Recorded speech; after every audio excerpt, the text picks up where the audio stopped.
Hello wonderful humans and welcome back. I'm here once more to talk about the Wheel of Time TV series at the moment. I'll get back to the books soon, I promise.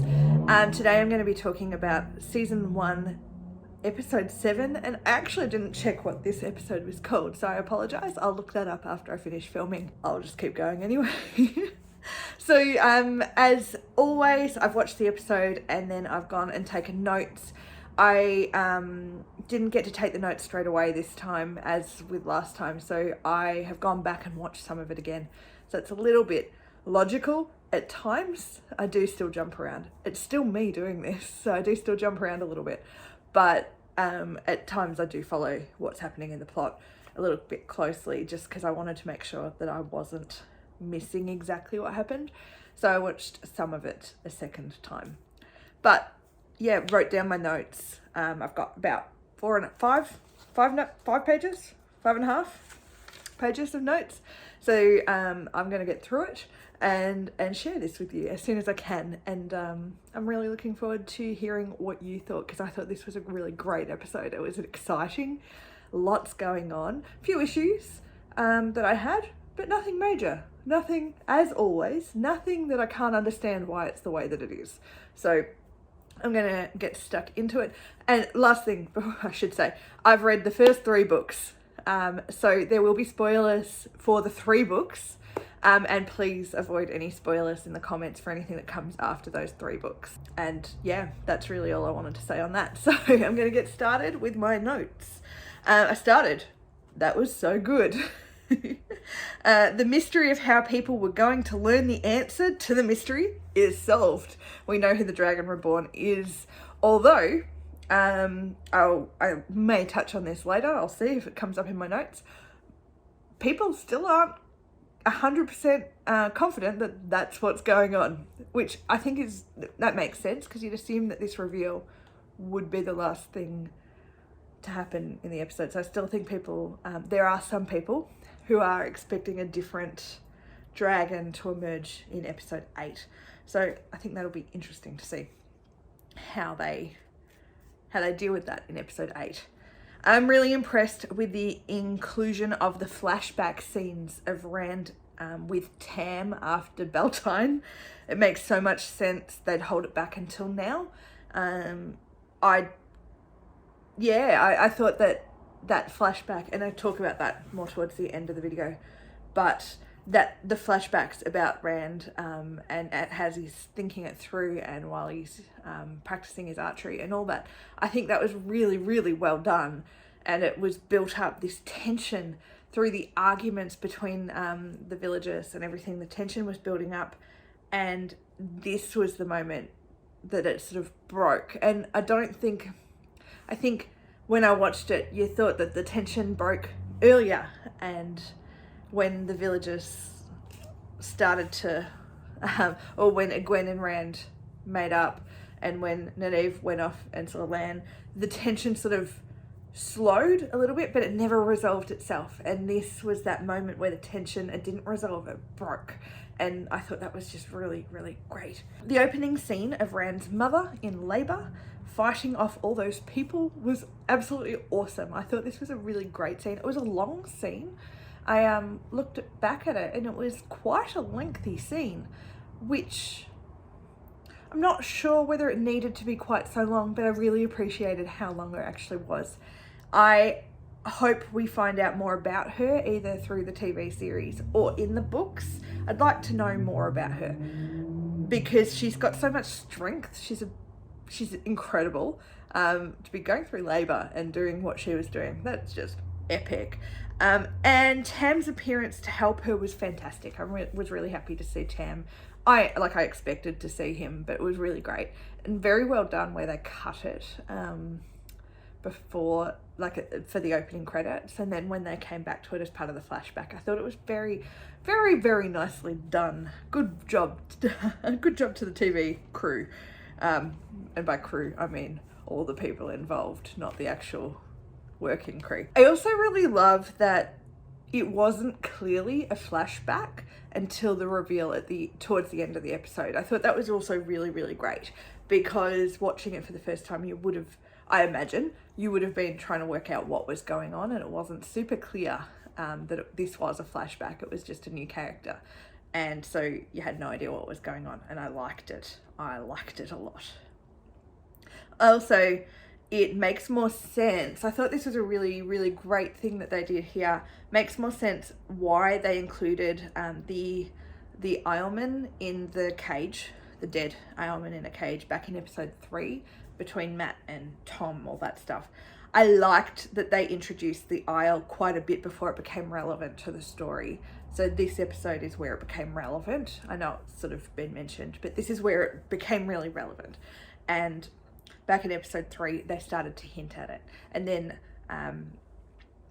Loyal, when he started talking, when he met Rand, it came back. So what I liked particularly, Robert Jordan tends, or what I've noticed, that he tends to drop information or remind us of it really, really close to the time where we need that information, which isn't a bad thing. It's just something I've noticed as I've been reading it. So we'll find something out, a piece of information, and then coincidentally that information becomes really valuable in a page or two.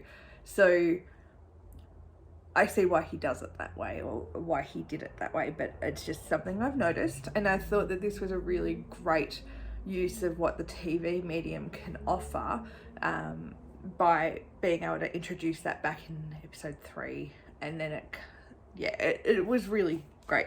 Anyway, I don't have anything else to say on it. I just thought it was a really, really nice thing to do that and include it. This is an area the show will be able to do better. Example, Fane's reappearance in this episode didn't need a whole conversation, didn't need a whole lot of stuff. It just happened. He just appeared out of the waves, and then he's noticed by Perrin to really drive it home. But there didn't need to be a whole heap of, oh, remember that peddler guy? I wonder. And we didn't need to see him in Tavalon. And I mean, I know that he was there, but they didn't need to really labour that point, which I thought was really great.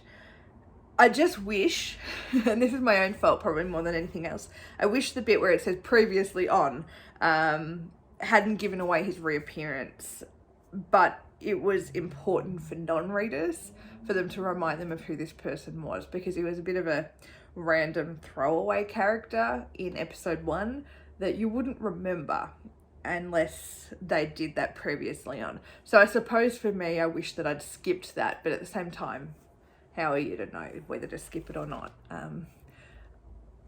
That was just a little thought that I had about that.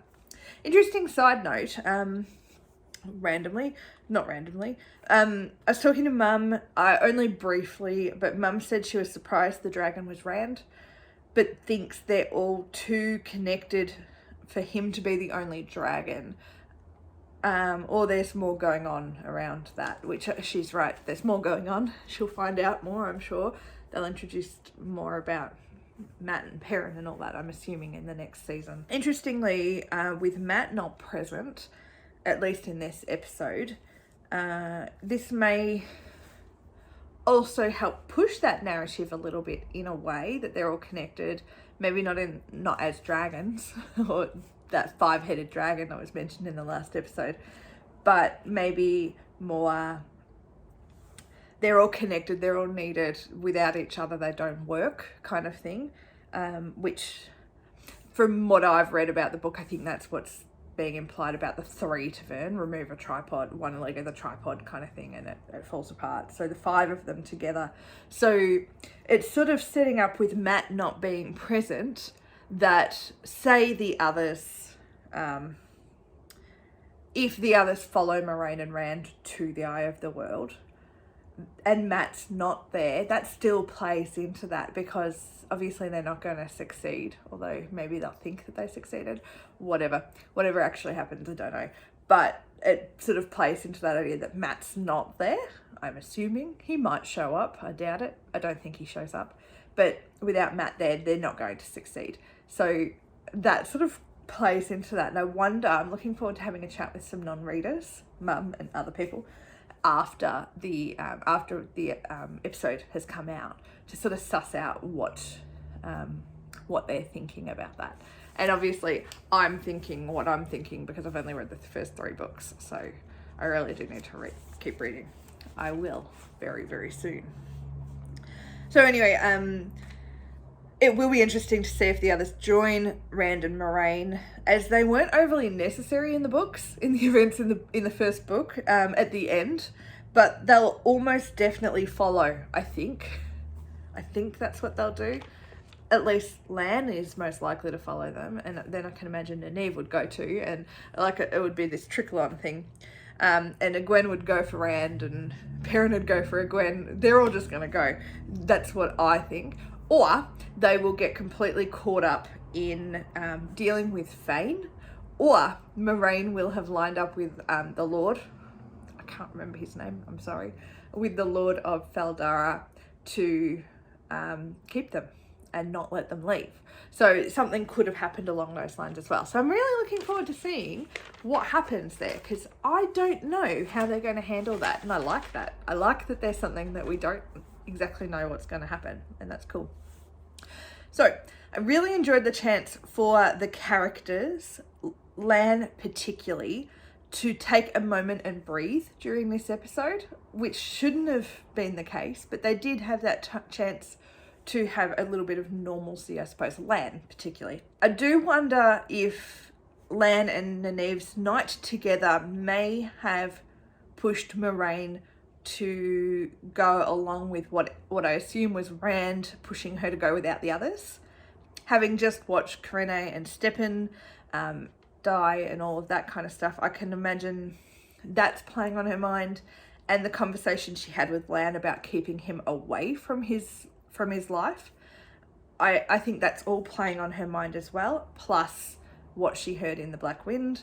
I do think she wanted to leave the others behind, though. I do think that's what she wanted to do.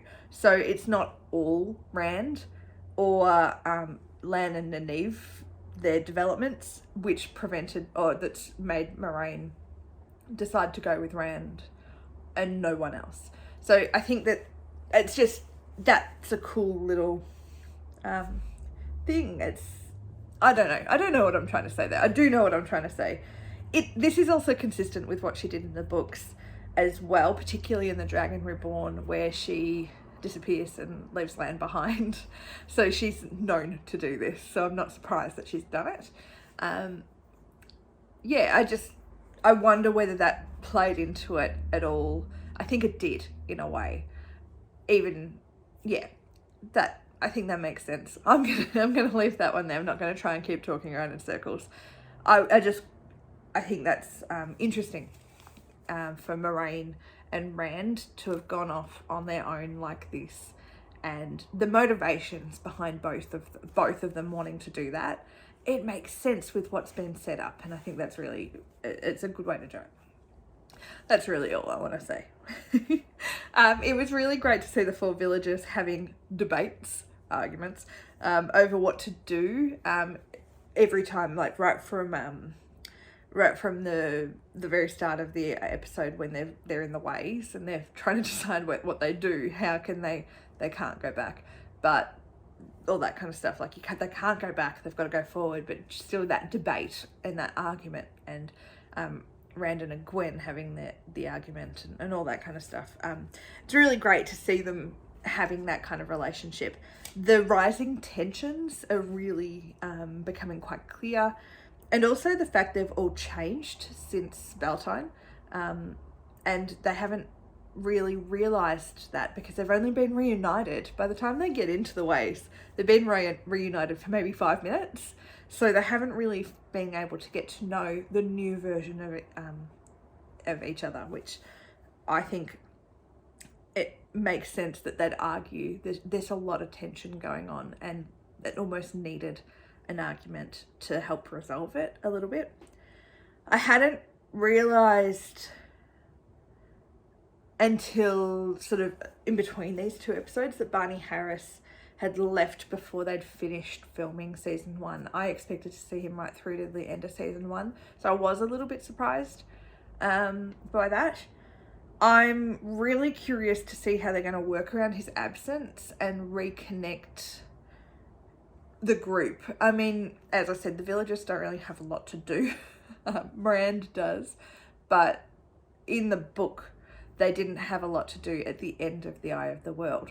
So their absence, or Matt's absence, is not going to be notable for that, like because of that, but just him not being there. I'm just curious to know, and how much of it was intentional, I suppose, whether they've had to plan it, whether they had something planned and then they had to change it. Anyway, I'm curious. And I'm really interested to see how they manage to reconnect, I think, now.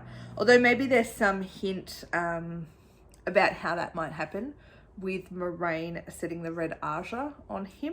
She really, that's a ruthless move to set the red Aja on Matt just because she's worried about that darkness within him. I suppose it doesn't really matter if they set the red Aja on him, because as far as I'm aware, unless I don't know something yet, he's not a male Aes Sedai, so he can't access he will no longer, no, he won't be. What am I trying to say? He doesn't have access to the one power like Rand does, and like Egwene and Nynaeve and Moraine does. So the red Aja can't really do anything to him, I suppose, except test him. I don't know. Sorry, that was a really convoluted way and really mixed up way of saying what I was trying to say. I'm gonna just go with it though. You can see the mess that my mind is right now. They set up a reason here. This with potentially the red Aja getting involved with Matt. They've set up a reason for Rand to go and find him, potentially, not wanting him to be badly treated or anything like that.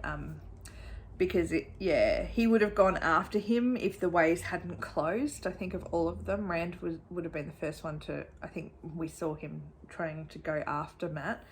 This also may mean finding the dagger isn't the reason Rand sticks with the others. So in the Great Hunt, Rand's about to head off, and it's because the dagger, and they need the dagger back, that he stays with Matt and Perrin. And maybe that's not the direction they'll go. I just don't know, because the horn hasn't come into it at all, and maybe they'll find it at the Eye of the World, but I don't know how. A lot of unanswered questions about how they're going to handle all that, which will make more sense in the next episode, I think. Or at least we'll have a bit of an indication, because if they don't find the horn, then we know that that's something that either isn't going to be a big deal for a while, or they'll have to set that up in the start of the next season. Who knows? So we have confirmation that they've been pushing the Perrin loves Egwene angle. And while I suspected this in the books to a certain extent, that there was some sort of interest from Perrin towards Egwene, I think at one point I thought that was the direction they were going to take it in, that Egwene and Perrin were going to get together, or that Robert Jordan was going to take it in. But I've got to say, I don't like how they're going about doing this. Having him accidentally kill Layla and have him regretting it because maybe he subconsciously did it to her to get her out of the way so he could be with Egwene. I don't like it. I don't think this is a necessary part of Perrin's character. It's not a make or break kind of thing. I just don't like it. I think the way they're handling Perrin's character is probably the one that I'm most unsure of. And maybe they'll have a chance to sort of focus on him a little bit more in the next season, and about him and I suppose Matt. But maybe the next season will be Perrin exploring his gift, and then I don't know. We'll find out. Again, I'm guessing. I just don't really like how they're handling the changes they're making. I just don't think they're necessary. I think they could have had that same tension and same love story, I suppose, in a way, that same interest from him, a crush on Egwene, without him killing his wife. Without him having a wife. I understand. I think I talked about it last time or earlier in the videos that it's because they aged them up that they felt that they needed to do that. I'm assuming that they needed him to be married, but I just don't like it. I don't like it. Gwen needs to get training and practicing. I just feel it's something I'm surprised we haven't seen her practicing, because I think that was something she did do. She was, as soon as she knew that she could access the source, she did practice and she did try to do more than she could. And I'm just not, I wish that we just saw a few moments of her doing that while with the Tinkers, because she should have known it wasn't her using the one power in the ways. She should have known that. She should know by now the feeling of what she's doing, I think, in my mind anyway. Obviously, it's playing into the mystery, and it works for the mystery for her not to know whether she did it or not. And I think there's a little bit of ego in that as well, that obviously if there's some one power, that's her who's doing it and she just didn't realize it. So there's a little bit of that coming into play as well. But I do think that she had quite a lengthy period of time. She's clearly with the Tinkers a month. She's clearly interested and thinks that she's potentially the Dragon Reborn. So I would have thought, based on what we know about her character in the TV series and in the book too, but she would have been practicing, and she would be a little bit more, not like she's no expert or anything, but a little bit more familiar about the difference between when she's trying to use it and when she's not. And I think that makes sense, what I'm trying to say. It is very clever filming though, and it makes sense. Like, I sit there and go, yeah, I see why they did that. And I think that sometimes you just need to do those things for the story to work. So yeah, I'll allow it. But the filming of it and how they keep cutting away, I've noticed that they don't actually show a Gwen doing a lot of this. It's often off, like off screen, the actual magic. So when she lit the fire, or maybe Perrin lit the fire with the flint, the actual fire, it's unclear whether it came from her or the flint in that one of the earlier episodes. And in the episode where the Perrin and her and Perrin are caught by the white cloaks, you see her doing something over in this hand, weak flame, weak little fireball, and in the other hand you don't really see her doing what she's doing. So it's that mystery of what she's capable of, how she's doing it. And then the same thing in this scene, we see the weave, but we don't see anything more than that, and it's so dark that you don't see anything else. So it's clever filming. I think they're doing a good job of that. I just question the actual logical nature of whether Gwen would know or not know that she was using or accessing the source at that time. So anyway, this is the first episode I've actually noticed Fane's whistle in the waves. I think when it's fairly obvious, so we're meant to notice it. It's something I'm looking forward to noticing on a rewatch though. I know when I go back and rewatch it, I'm going to pay more attention to that kind of stuff, and I'm hoping to do that after Christmas. Mashin Shin, the Black Wind, acts differently in the books, and not in a bad way as such. I don't mind this change to it. I think it was actually quite a powerful moment of the scene. It helps explain why, I suppose, why Perrin needed a regret. He needed to regret something, like killing his wife. Although they could have gone with "you're a monster" or something like that, instead of "you killed your wife on purpose" kind of thing. If his storyline was more wolf focused. It's not though, so we'll take it and we'll go with it. It's really interesting to see their insecurities laid out so clearly, especially Moraine's. That was something I really, really liked, hearing all of their insecurities. And I really liked that Lan's was a little bit, you would assume that it's about Moraine. You can't protect her, you can't save her. Probably about Moraine, but it might be about Nynaeve as well, because he knows that he's taking them to what's potentially going to be their death. So he can't protect her. could be about either one of them, and I think that was really cool too. They're also really pushing the Nynaeve focus here. This is that last moment of them really trying to drive home that it's not anyone else, it's Nynaeve, by having her face the wind and hold it back. Beautiful moment, just beautiful. A last hint she may be the dragon. And I love that while the wind says you can't protect them, she screams no and fights back. It's so consistent with what happened when she first used it. So this is the second time we've seen her use it. She may have used it at other times, but the second time we've seen her use the one power. And it's a consistent approach to how she goes about doing it. It's a big no. It's a, you tell me I can't do something, I'm going to do it anyway. It's a, my people are in trouble, I'm going to stop you. I'm going to heal them. It's so consistent. It's beautiful. I really like that. I love, I really loved it. So consistent. And Egwene, as she realizes Nynaeve outstrips her, there's just that little moment where you can see Egwene is realizing that she's nothing. Oh no, she's something. Her power is nothing in comparison to Nynaeve's. So they're also here really setting up for. And considering the wind also tells her that she's an imposter, I think they're really setting up for a major plot line being around the issues between the two of them, which makes sense because that's a lot of what was the Dragon Reborn. So the jealousies, the insecurities, the competitiveness, almost like the power play. So they're setting that up really nicely now, so it'll make a lot more sense. It made sense in the books as well, but I like that they're setting that up now. Moraine's face as she realizes what Nynaeve's doing is really quite intriguing. Maybe it's a mix of relief, surprise, fear, a few things going on that could be crossing her mind.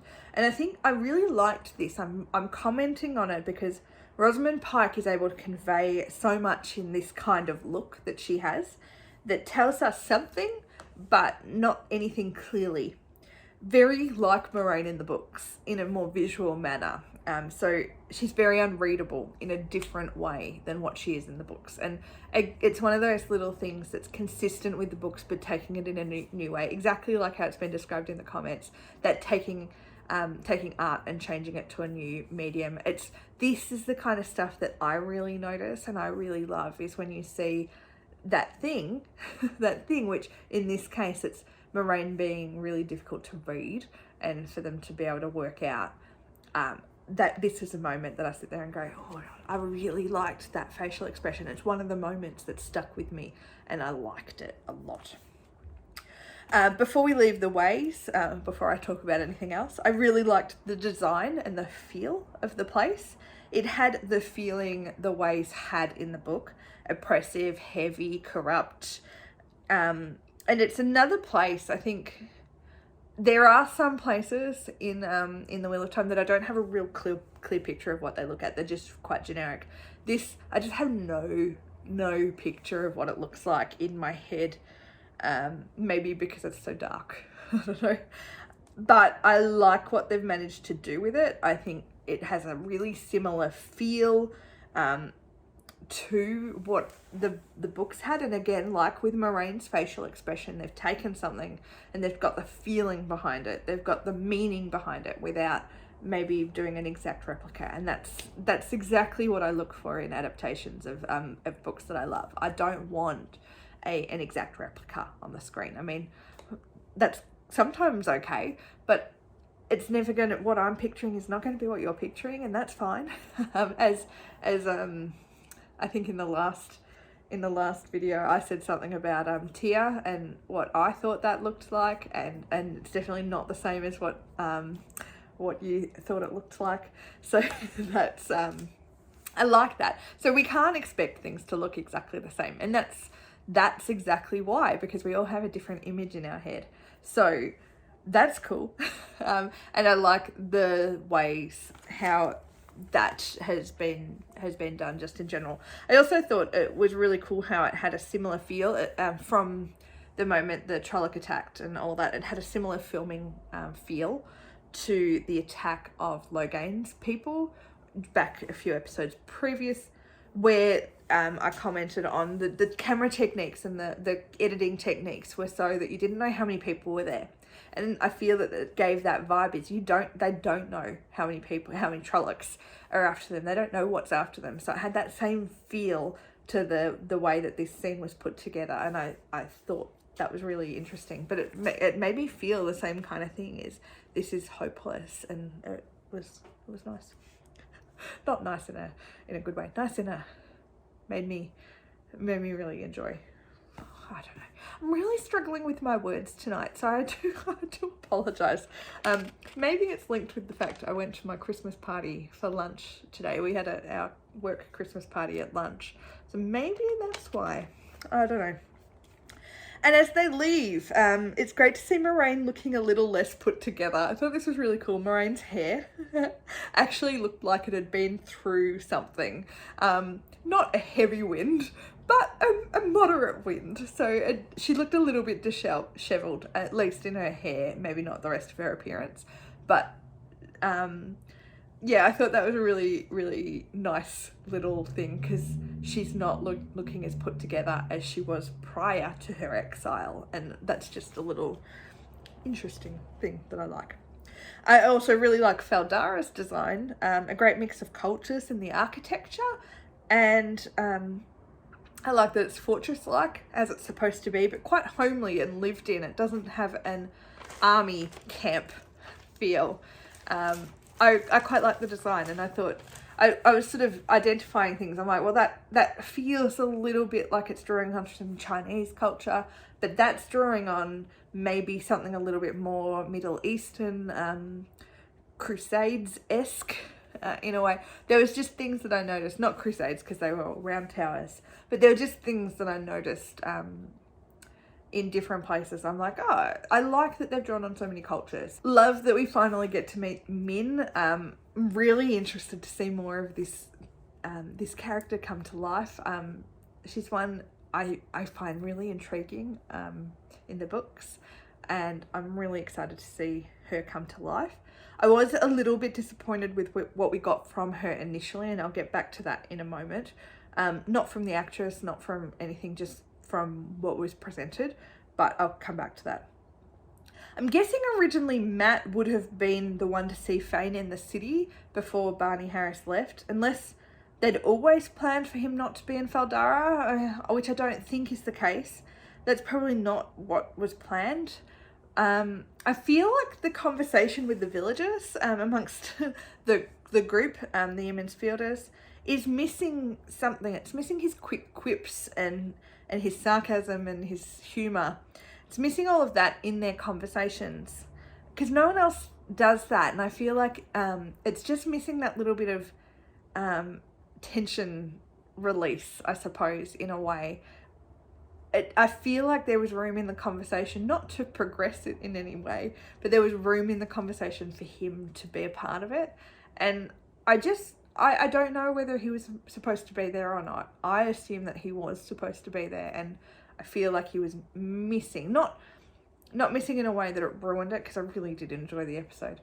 But there was a few moments that I'm just like, I just feel like there was a line that should have been said there by Matt. I can't give you an example of what, but that's just how I felt. Back to Min though. Did she tell Moraine what she really saw? Sounds like she left a lot out, but I like the images are a little vague, or at least vague to me. Maybe they mean something more to someone else. Some make sense though. And I think when I say that I was disappointed, I was less disappointed when we got back to her, when Rand went back to her, because we learnt that she wasn't telling the whole story. So I think when we first met her, I was just like, oh, she's not engaging in this, she's not telling them, she's not seeing much. There was something missing. But then when Rand went back, we got a lot more of that. No, again, I'll get back to that. I skipped around a little bit now. More explanations and truths for the villagers from Moraine. I like she's asking for their consent. That's a very, very modern way of approaching these things. They need to consent to this. an agreement to be a part of it, even if they only have a semblance of choice. Actually, I really love that phrase. I mentioned it in the last video as well, but I really like when Lan tells Moraine that you're giving them a semblance of choice, and that's good. Like it's I really like that phrase. I think it sums up exactly what this version of Moraine is trying to do really, really nicely.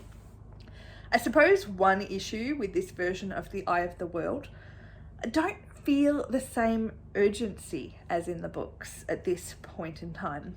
The dreams are missing, and the dreams helped create a real need to get there before anyone else so that they could protect it or do whatever they needed to do at the Eye of the World.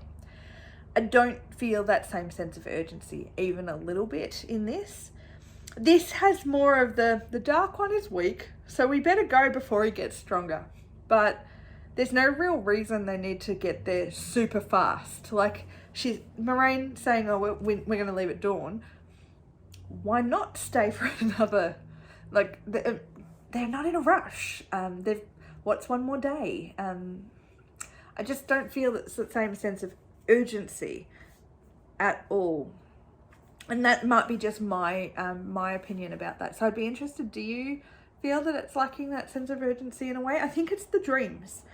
I think the change of purpose of the Eye of the World from the Green Man's home or whatever to the prison of the Dark One, I think it makes sense. It's a logical change for the story.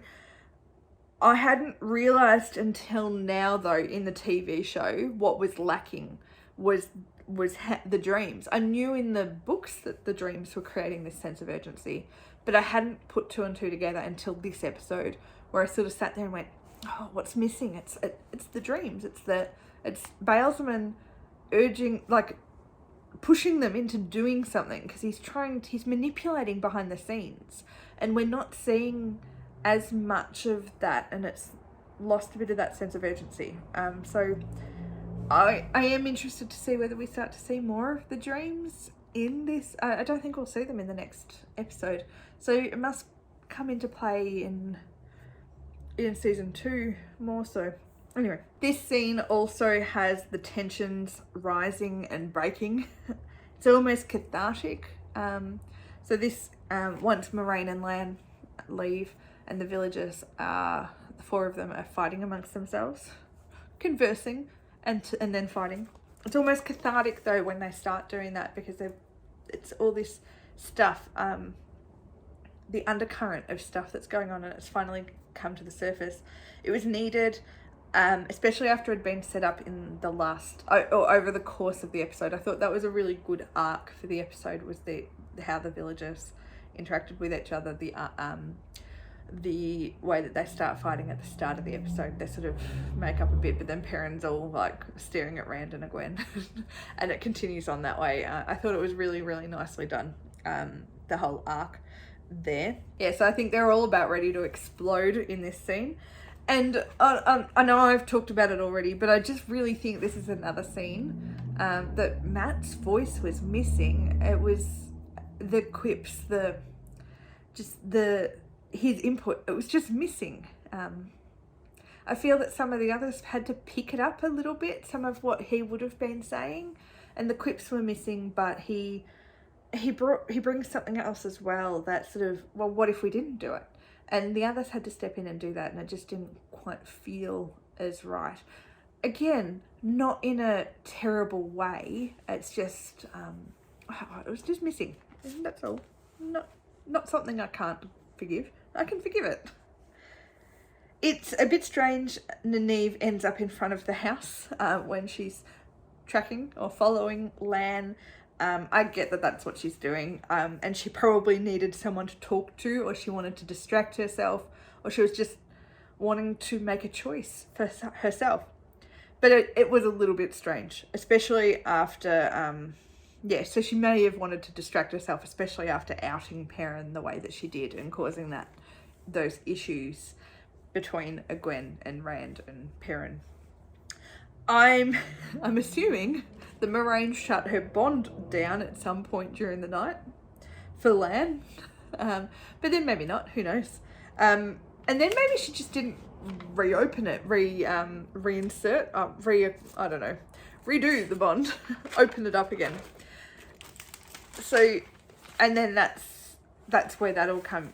It's unclear whether she shut it off early in the night and then Lan didn't really notice, or he didn't realize that that's why she'd done it until dawn, or whether she had it open all night and then shut it just when Rand came. So it's unclear, but I think that she probably shut it down as soon as she realized that Lan and Nynaeve were together. I think it makes sense. Nynaeve went into Lan's room.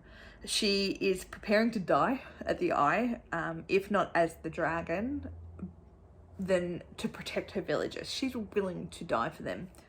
And she finally makes her own choice. So I was reflecting on this a little bit, and not becoming, so she became the wisdom because she that was the path chosen for her. She was, her foster mother kind of trained her up for it. So whether that's what she wanted or not, that's what she was doing. And I'm assuming there was some choice in there as well. She chose to do it. And then there's the becoming Aes Sedai. She sees her path is to go and train at the tower. And that's not something she's chosen either. So this whole thing with Lan, I think, is really important. And it's growth for herself. And it's her looking after herself and making a choice that benefits her. And it's about her, not about what will benefit other people. I thought that it's really, really valuable. And the way she accepts Lan's title surprised me in a good way. She's much more mature, I suppose. She was mature in the books, but I think this version of her has those elements that she is more. She's just accepted it, and that's fine. And she's more self-assured in some ways, in others, not so much. And in this relationship, there's less pining, she's much more upfront about what's going on. So I'm really curious to see what happens in the next book, given this happened because they both feel that they're going to their death the next day, or their potential death. So yeah, I'm curious to know, and I think we'll find out maybe next episode, but maybe in early in season 2, whether they pull away from each other again because this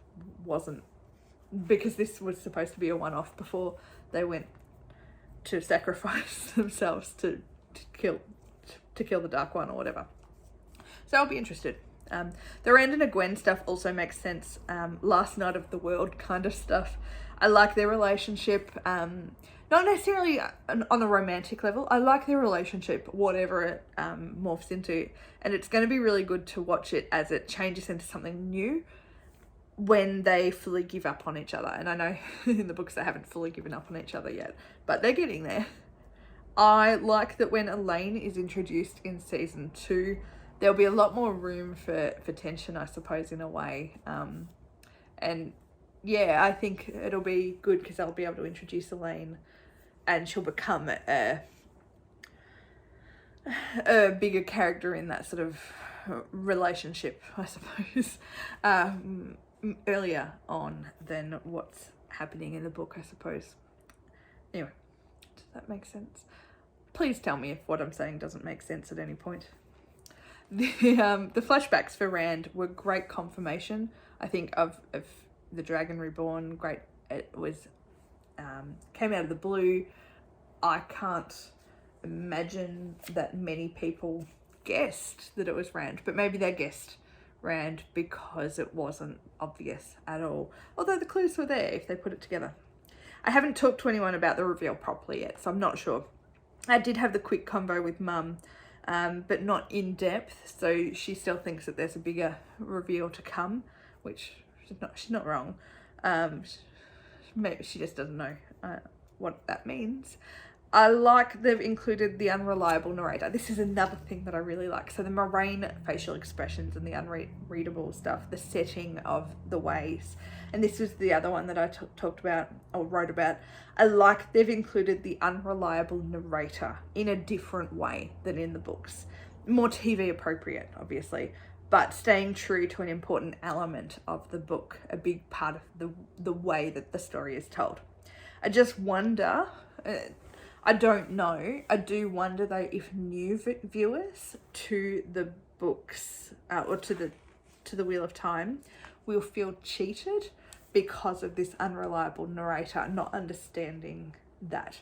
I don't think they will. I actually don't think they will, but it just was a little, as I was writing this, it just sort of, I wonder if anyone does feel cheated because they left out some of the things that people needed. The key thing was that conversation with Tam,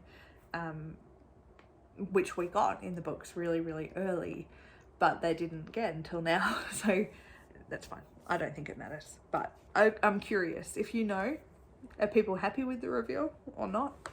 I'd be interested to know, and then I'll go and find out from other people as well. Back to Min. We're going back to Min again. It's great to see we get the interaction between Min and Rand. Really, really great to see their interaction there. Not a whole lot going on. Little bit of banter though, and I liked that. And the indication she's good at secrets like the Aes Sedai. She's definitely learnt something from them. And I'm guessing she'll travel to Tarvalon with at least the girls, if not the whole lot of them. If not next episode, then for season 2. So we should get to see more of her maybe as soon as the next episode. Maybe she will have a more regular appearance in the series. Well, more regular. Maybe she'll be in a lot more of the series moving forward, considering she hasn't been in any up until this episode. Anyway. I don't like the design of the Blight. This was one thing I actually went back and looked at it again because I just didn't like it. Maybe I'll like it more in the next book. In the next episode, I meant, right? It's too dense too quickly is what I'm thinking. Considering it's right next to the desert, it was very abrupt, the start and end, and the way that I pictured the Blight was almost like this gradual kind of thing that it was growing, it was creeping in, and this was hard and fast. This is where the Blight ends, and this is where it's healthy. Whereas I imagined it was creeping in and it started out the desert and the forest there would have been a transitional period of journeying through the Blight before. That's just how I pictured it anyway. It's also quite convenient that it's only a day's walk and not a day's ride away. I know horses couldn't get through that clump of trees, of dead trees, but it is very close to Faldara. Maybe too close in my mind, considering again, I understand why they've done that. They don't need another episode of journeying to get there, but I just thought there was a few things about the Blight that I didn't like, so I'll be interested to see how it goes in the next episode, whether it grows on me at all. So as a whole, this is a really great episode. I enjoyed it. Mostly great choices. Maybe a little bit, just a tiny bit lacking without Matt, but I can forgive that because of the casting situation. I had a favourite scene or two. The whole Nynaeve and Lan section, where the scene with Lan and the family and heading into the bedroom. I thought that was a really great scene. Just the interactions that they had and how Nynaeve responded to him and what she's learnt and how Lan responded to her. I thought it was really, really nicely done. And also the other one that I really like is between Moraine and Lan, and I can't tell you why. It's stuck with me. The scene where Moraine is clearly trying to work out, she's trying to work out how she feels about it. She doesn't want to take them she doesn't want to take them to what is potentially quite probably the death of these people. It's dangerous. She has no choice. She's a bit of regret for not having figured out who the dragon is. Given Rand has kept so much from her, she would have been able to figure it out if he'd just told her even one of those pieces of information. But That's all fine. I think that scene between Moraine and Lan, though, it stuck with me for a few reasons. It just was quite, had emotion. The love between the two of them, friendship, love, and care for each other was really, really lovely. And him comforting her and him, it's just, I really love their relationship, and I'm enjoying watching it, and I'm hoping to continue being able to see them as friends, Ice and Water, for a long time. Anyway, this has really set up episode 8 without giving anything away about how the season will end. And I really love how little I know about what to expect for the next episode. I think that's what this TV series is doing a really good job of, is taking the story and giving us the story that we want, but changing enough of it that is keeping us interested and guessing. Like, there's things that I'm still sitting here knowing, yeah, I haven't read all of the books, so maybe you've got a better idea about how they'll handle things. But I think this is just taking it in a new direction, but not in a way that I don't think is going to harm the story. So I'm really happy with what's been going on, and I hope you are too. So let me know how you're feeling about it all. Did you agree about that sort of the arc, the tension, and Matt's quips and Matt's banter maybe being missed? I'd be interested what you thought in general. What was your favourite scene? Least favourite moment? Did you like the blight? I didn't like it. I think I mentioned, no, I did mention that. Anyway, that is me done for tonight, or for today. Tonight, I'm filming it at night. I hope you enjoyed this. I hope you come back for my final video on season 1. I may get it done tomorrow, depending on how my Christmas preparation goes. Tomorrow's Christmas Eve. If I don't get it done tomorrow, I will do it after Christmas, the day after, or within a day or two of Christmas. So we'll see. I'm really excited to see the final episode, and so excited to see how they play it all out and what they set up, because that's just as important, I think, now. Is, yeah, we need the season to be resolved, but we also need setup for what season 2 is going to be about. Not for us necessarily, yes, we need to know too, but for those to capture people's attention, for those new readers, to bring them back when the next season comes out, they need to set something up for what it's going to focus on, or what direction it might go in, and I'm really excited to see that. So that's me done for today. Have a lovely, lovely, lovely day. Have a great Christmas if you're watching this before Christmas. Otherwise, I'll catch you soon. Bye.